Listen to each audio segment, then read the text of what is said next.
Bonjour à tous, c'est Envivius et aujourd'hui on se trouve pour une grosse vidéo de 2021 où on va parler un petit peu de tout ce qu'il faudrait savoir pour commencer ou pour reprendre Star Wars The Old Republic en 2021. Donc cette vidéo elle va se diviser en deux grosses parties, une pour les débutants et une pour les personnes un peu plus vétérans qui s'y connaissent un peu dans le jeu, qui souhaitent reprendre ou alors qui souhaitent avoir des infos complémentaires.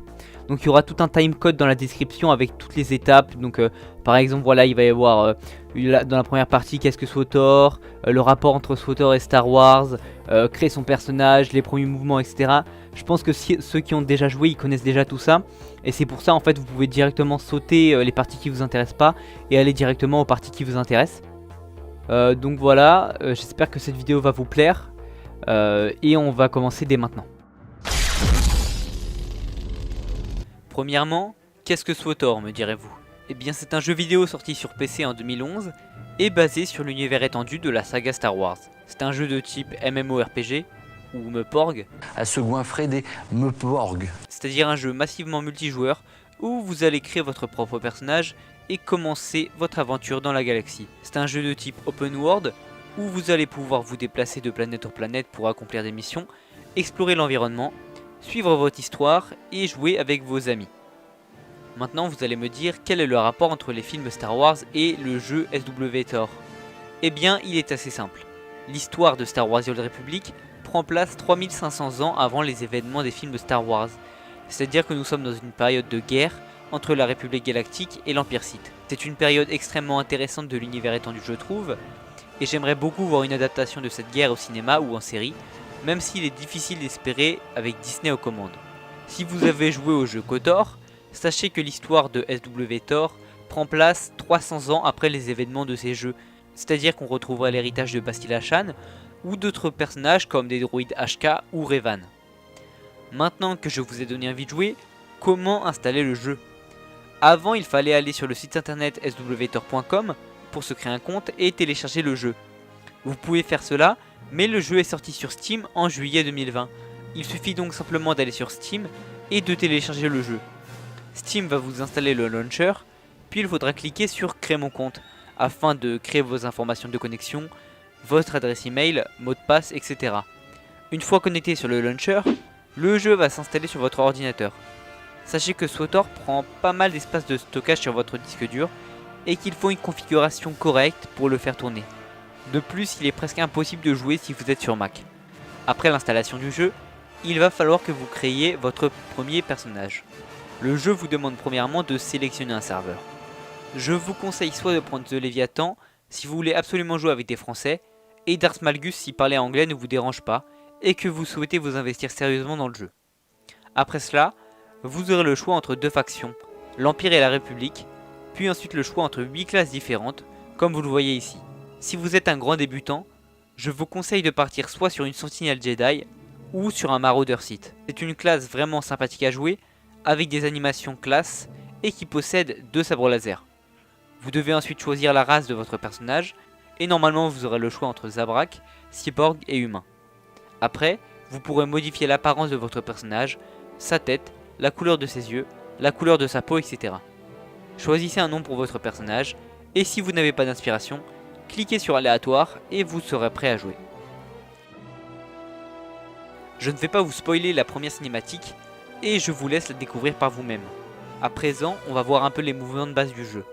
Z vous permettra d'avancer, S de reculer, Q de tourner vers la gauche et D vers la droite. A déplace votre personnage vers la gauche et E vers la droite. Vous pouvez également avancer en appuyant simultanément sur le clic gauche et le clic droit de votre souris. Si vous avez des problèmes avec l'assignation des touches ou que cela ne vous convient pas, je vous invite à appuyer sur échappe puis sur préférences, d'aller dans la rubrique assignation de touches, puis mouvement. Vous pourrez alors changer vos touches.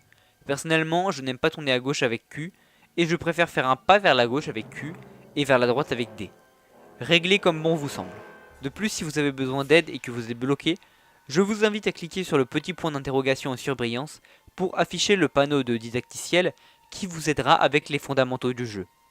Comme vous voyez, l'environnement est plutôt sympa, surtout si vous avez des graphismes en ultra. Sachez qu'il existe une bonne vingtaine de planètes comme Titon et Corriban dans la galaxie où vous serez envoyé pendant votre histoire de classe.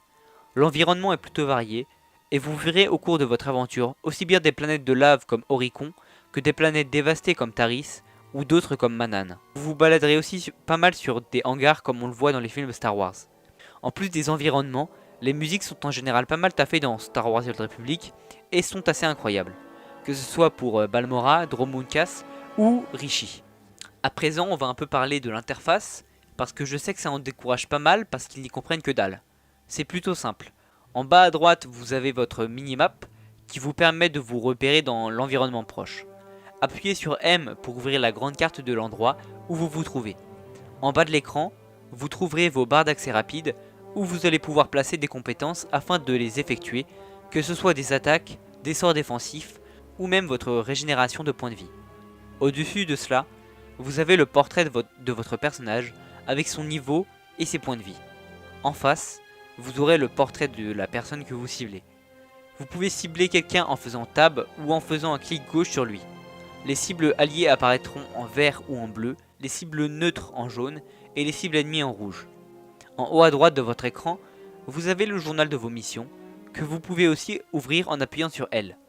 En haut au milieu de l'écran, vous avez votre menu de jeu, qui vous permet d'ouvrir votre arbre de compétences, votre feuille de personnage ou le marché du cartel. Parlons du système de combat.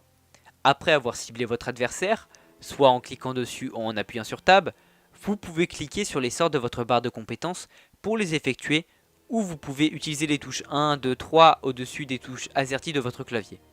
Il faut bien faire attention à ce que vous soyez à portée pour effectuer un sort. Par exemple, si vous avez choisi un maraudeur site et que vous essayez de mettre des coups de sabre à un ennemi alors qu'il est à 15 mètres, vous ne pourrez pas. Faites donc bien attention à la portée de vos compétences et n'hésitez pas à lire leurs effets pour mieux les comprendre. Au fur et à mesure que vous gagnez en niveau, vous pourrez aller voir le mentor de compétences pour apprendre de nouveaux sorts et ainsi les placer dans votre barre.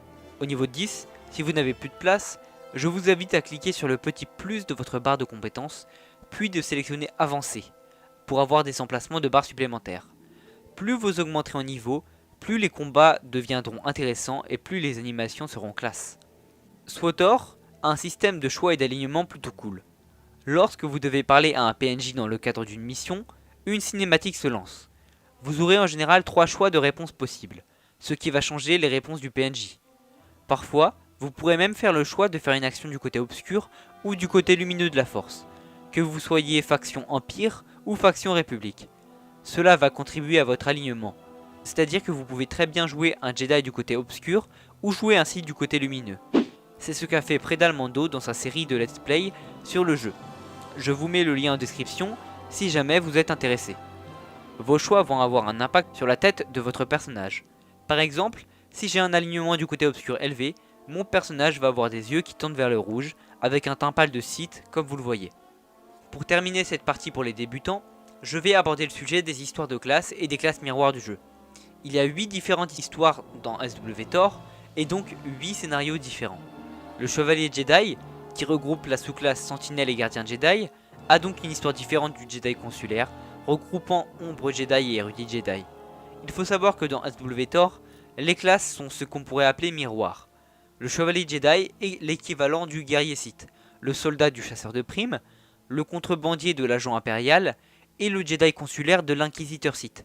C'est-à-dire que ces classes vont avoir les mêmes capacités, mais qu'elles vont avoir des noms et des animations différentes, mais elles vont avoir besoin des mêmes statistiques, des mêmes points d'usage, etc.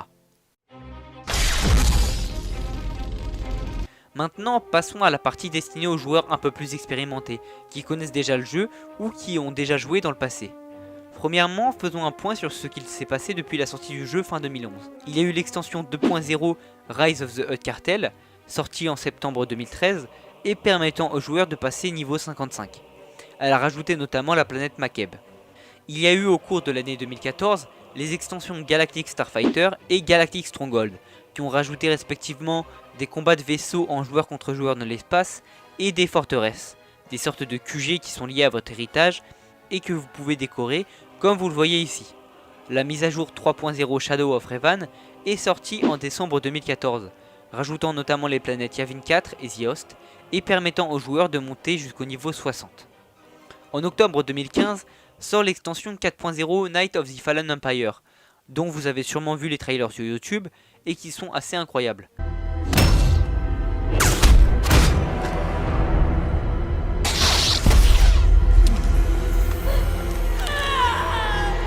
Elle a rajouté 16 chapitres d'histoire solo et a permis aux joueurs de progresser du niveau 60 au niveau 65 et a rajouté la planète Zakel. Un an plus tard, en novembre 2016, sort l'extension 5.0 Night of the Eternal Throne qui rajoute 9 chapitres d'histoire et qui permet aux joueurs de monter jusqu'au niveau 70. Et après, pendant 3 ans, silence radio au niveau des extensions. En gros, on avait eu 4 extensions en 4 années et c'était tout de même pas mal. Mais malheureusement, l'extension 5.0, sortie en novembre 2016, s'était tirée jusqu'en octobre 2019, soit pendant 3 ans. C'est durant cette période que la plupart des gens se sont plaints du manque de contenu du jeu, avec des développeurs qui ne communiquaient pas trop à ce propos. Cependant, en octobre 2019, débarque la mise à jour 6.0 Onslaught, ou Offensive en français, qui augmente le niveau maximum à 75 et qui rajoute 2 planètes, Onderon et Meksha. À l'heure où j'écris ce texte, c'est-à-dire en décembre 2020, nous sommes à la mise à jour 6.2. C'est-à-dire qu'en l'espace d'une année, 2 mages avec du contenu ont eu lieu, et les autres étaient des petits ajouts et corrections de bugs. Vous allez maintenant me demander, qu'en est-il de l'état actuel du jeu ? Eh bien le jeu n'est toujours pas mort, et les serveurs sont en ligne depuis plus de 9 ans maintenant. Si on se réfère à MMO Population, qui évalue les populations des MMO, on peut voir que SWTOR est 13ème sur la liste avec 241 000 joueurs. Je trouve ce chiffre tout de même assez élevé, mais après tout ce n'est qu'une estimation, car il n'existe pas de chiffre officiel sur la population de SWTOR. Ce qu'il faut se dire, c'est qu'il y a actuellement assez de joueurs abonnés au jeu pour que le jeu soit rentable, payer les serveurs et l'équipe derrière le jeu, sinon EA aurait fermé le jeu depuis longtemps. Assez parlé de chiffres, intéressons-nous un peu plus au contenu en lui-même. Les zones litigieuses, ce qui pourrait se rapprocher le plus de donjons, sont des instances à 4 joueurs en PvE où le but sera de compléter des missions et de vaincre des boss. Ces zones litigieuses existaient déjà à la sortie du jeu en 2011, mais elles ont été améliorées. Pas mal de nouvelles ont été rajoutées avec le temps, et aujourd'hui il existe un outil permettant de rechercher un groupe pour faire une zone litigieuse, ce qui est plutôt pratique. Les ZL, ou zones litigieuses, sont disponibles en 3 modes de difficulté, Histoire, Vétéran et Maître. Le mode Histoire a été rajouté à la mise à jour 3.0 et permet de faire des zones litigieuses en solo, à l'aide d'un droïde de combat surcheaté. Vous devrez notamment faire incursion sur Korriban, assaut sur Titon et profondeur de Manaan en mode solo durant le prologue de l'extension Shadow of Revan. Le mode vétéran est le mode classique de zone litigieuse à 4 joueurs, qui est peu exigeant au niveau des strats de combat et qui est tout public. N'importe quel joueur du niveau 15 à 75 peut faire des ZL en mode vétéran. Le mode maître est disponible à partir du niveau 70 et ajoute pas mal de difficultés par rapport au mode vétéran. Dans SWTOR, les zones à 8 joueurs en PvE sont appelées des opérations, ce qui est plus ou moins assimilable aux raids dans les autres MMO. À la sortie du jeu, il y avait 2 opérations disponibles au niveau 50, le palais de Karaga et la chambre de l'éternité. Aujourd'hui il y en a bien plus, Cauchemar venu d'ailleurs, Forteresse et palais d'effroi, les ravageurs et bien d'autres. Comme pour les zones litigieuses, 3 modes de difficulté sont disponibles, le mode histoire ou story mode qui est en général faisable facilement, le vétéran ou HM, déjà plus exigeant au niveau des strats de combat, et le mode maître, exigeant au niveau des dégâts par seconde, du tanking, des healers et des strats à respecter. Personnellement, je trouve que les opérations sont une activité vraiment sympa à faire, et surtout à faire en guilde. Sachez que certaines opérations sont faisables dès le niveau 50, alors que d'autres, comme la nature du progrès, sont faisables seulement au niveau 75. Il faut être abonné au jeu pour faire des opérations, mais je pense que c'est une expérience à faire au moins une fois dans le jeu. Laissons les PvE boys de côté et passons au côté PvP de SWTOR. Premièrement, parlons du GCJ, ou joueur contre joueur, ou encore PvP en anglais. Je ne parlerai pas du PvP sauvage, car il n'existe quasiment plus. Peut-être que certains d'entre vous ont joué il y a très longtemps et se souviennent du PvP sauvage sur Illum. Et bien aujourd'hui, à part pendant l'événement gris ou Ragoul, on croise très peu de joueurs dans les instances PvP. Cependant, il existe toujours le PvP classique en 8 contre 8, que ce soit en Hutball, sur Alderaan en prise de tourelle, ou sur l'étoile du néant. Le PvP sur SWTOR est assez fun, mais le point négatif est en général l'optimisation. En effet, il faut une config solide pour ne pas laquer en PvP 8v8. Pour vous dire, avec un i5 7500, une GTX 1050 et 16 Go de RAM, je ne suis pas fluide durant les matchs 8v8, alors que je n'ai aucun problème à faire tourner GTA V, le Star Wars Battlefront 2 de 2017 ou Fortnite, qui sont des jeux bien plus récents que SWTOR. Le JCJ consiste en général en une capture de poste de commandement. Deux teams s'affrontent et le but est de s'emparer des postes, puis de les conserver pour détruire le vaisseau adverse. Ou sinon vous pouvez aussi simplement jouer le kill et tenter de jouer le plus de joueurs ennemis possible. Le PVP est organisé en tranches de niveaux, les niveaux 10 à 42 s'affrontent entre eux, puis ce sont les joueurs 43 à 74 et les 75 sont entre eux. Il existe aussi du PVP classé en arène 4 contre 4, le but est simple, éliminer l'équipe adverse. Pour faire du PVP classé, il faut être niveau 75, être abonné et avoir un index d'objet 306. Nous sommes actuellement dans la 13e saison de PVP classé qui devrait durer jusqu'à février 2021. Si jamais vous voulez faire du PVP classé, je vous conseille de vous diriger vers le serveur d'Arsmalgus, car il y a plus de PVP classé que sur The Leviathan. Il faut savoir qu'il n'y a pas d'e-sport sur SWTOR. En effet, la communauté de PVP classé est assez fermée, et pas mal de gens trouvent cette dernière toxique. Sachez qu'il existe aussi des défis PVP, ce sont des matchs amicaux que vous pouvez faire entre potes, vous avez simplement à former 2 groupes de minimum 2 joueurs et à lancer le défi. Passons à un côté beaucoup plus chill de SWTOR, l'exploration. En effet, le jeu est une sorte d'open world assez vaste avec pas mal de planètes et d'environnements divers et variés. Et bien le jeu a profité de ce côté-là.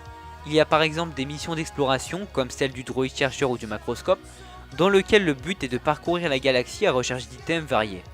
Certains trouvent les quêtes ennuyantes, personnellement j'ai apprécié les faire, mais je vous conseille de ne pas tout faire d'un coup, au risque de faire une overdose.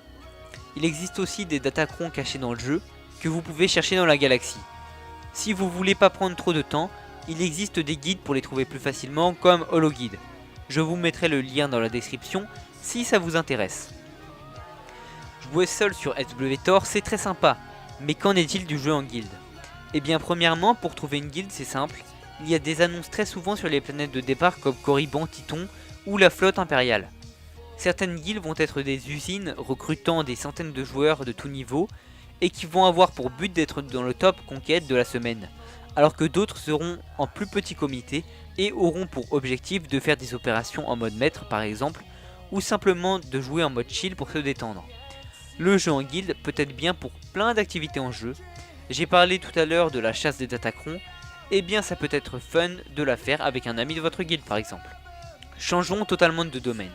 Vous vous demandez sûrement si ça fait un bout de temps que vous n'avez pas joué, quel est le meilleur serveur pour reprendre aujourd'hui en 2021 ? Eh bien il y a 5 serveurs, 2 américains, un allemand, un anglais et un français. Je pense qu'on peut éliminer le serveur allemand Tulak Horde et les serveurs américains, car vous allez avoir pas mal de retard ou ping si vous êtes dessus. Il nous reste donc le serveur français de Léviathan et le serveur anglais d'Artmalgus.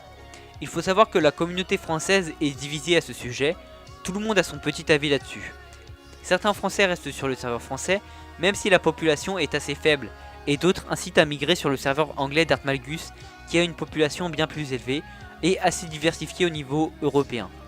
Personnellement, la plupart de mes personnages sont sur Dartmalgus, mais si vous avez du mal avec l'anglais et que vous cherchez un serveur pour reprendre le jeu tranquillement et faire vos histoires de classe, The Leviathan vous conviendra sans problème. En revanche, pour ce qui est du PVP bas niveau et des zones litigieuses, cela prendra plus de temps pour trouver du monde sur Léviathan que sur Malgus.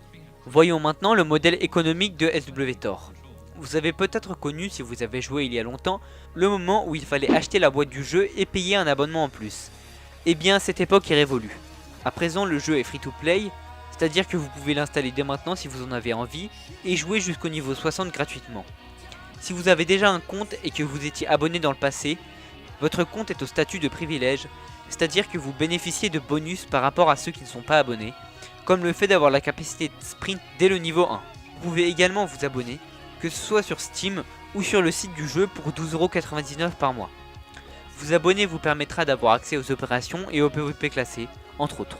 Sachez qu'il est possible de jouer en mode free to play, mais qu'on est assez vite limité. Par exemple, en tant que joueur non abonné, on a une limite à 1 million de crédits, et on ne peut pas mettre le stuff violet artefact. Ce que je vous conseille de faire, c'est de commencer à jouer ou reprendre le jeu en tant que joueur free to play ou privilège, et si le jeu vous plaît, de vous abonner. En vous abonnant, vous débloquerez toutes les extensions de jeu, que vous conserverez même si vous vous désabonnez par la suite. Je ne peux pas parler du modèle économique du jeu sans évoquer le marché du cartel. C'est en gros un cash shop qui permet d'acheter des items cosmétiques comme des armures ou des sabres laser pour un certain nombre de pièces du cartel, achetables avec de l'argent réel. Vous pouvez aussi acheter des caisses contenant 4 objets aléatoires parmi tout le marché du cartel. SWTOR n'est pas pay to win, car acheter ces items ne vous donnera en aucun cas des avantages sur vos adversaires, vous aurez juste l'air plus stylé. Abordons un thème qui me tient à cœur dans SWTOR, les cosmétiques et le housing. Même si les graphismes commencent à dater comme le jeu est sorti en 2011, les cosmétiques dans le jeu sont vraiment sympas. Je vous affiche maintenant certains exemples de mes personnages avec des armures. Comme vous le voyez, c'est assez divers, et on peut aussi bien avoir une armure de soldat de la République que d'inquisiteur Sith ou de chasseur de primes. Le point négatif, c'est qu'en général, les cosmétiques coûtent une blinde, que ce soit sur le marché galactique ou sur le marché du cartel. De plus, il y a dans le jeu un système de forteresses qui sont assimilables aux maisons de vos personnages. Vous pouvez les décorer à l'aide d'un système de crochets, et vous pouvez y placer aussi bien des objets utilitaires comme des soutes ou une banque de guildes, comme des objets purement décoratifs. Les forteresses sont toutes vraiment sympas. Il en existe sur Dromundkas, Coruscant, Tatooine, Rishi, Yavin 4, Manaan, Alderaan et Umbara. Le point négatif là encore, c'est que les décos ça coûte en général des millions de crédits, même si certaines sont très abordables. Nous approchons de la fin, mais je ne vais pas négliger de mentionner dans mon exposé les missions journalières. Ce sont des missions, comme vous vous en doutez sûrement, quotidiennes, que vous pouvez faire tous les jours sur chacun de vos personnages si ça vous chante. Les missions héroïques par exemple sont des missions répétables tous les jours. Il existe dans le jeu des zones spécialement faites pour les missions journalières, comme CZ-198, le Trou Noir, Yavin 4 ou le Secteur X. Vous pouvez y accéder en cliquant sur votre panneau de zone de guerre, puis d'aller dans l'onglet Activités. Cet onglet permet de vous téléporter directement à la journalière où vous voulez aller, ce qui est un gain de temps considérable. Pour finir, je vais vous parler du futur de SWTOR et du 10e anniversaire du jeu. Oui, le jeu est déjà assez vieux, et c'est vraiment cool que les serveurs soient toujours debout 9 ans après sa sortie. On n'a pas énormément d'infos sur le futur de SWTOR, mais on sait que les développeurs préparent un gros truc pour le 10e anniversaire du jeu. Le plus probable serait une nouvelle extension, mais on peut rêver d'un SWTOR classique, d'un ajout d'une nouvelle classe ou d'une refonte graphique avec un changement de moteur, qui sait. J'espère que je ne serai pas déçu, mais voilà ce qui a été dit. Le 10e anniversaire de SWTOR, ça semble une grosse cible vers laquelle travailler en faisant quelque chose de majeur. Voilà ma traduction pas ouf de ce qu'a dit Kate Kanneg en janvier 2020. L'équipe de SWTOR travaille donc sur ce projet depuis au moins un an, donc on peut s'attendre à quelque chose de gros, même s'il ne faut pas être trop hypé non plus. Voilà, je vous remercie d'avoir regardé cette vidéo. Dites-moi dans les commentaires si vous l'avez trouvé utile, si vous l'avez apprécié, et de quel sujet j'ai potentiellement oublié de parler. Sachez que cette vidéo m'a pris du temps, et oui, écrire 5000 mots sur Word pour une vidéo SWTOR, je ne fais pas ça pour toutes les vidéos que je sors.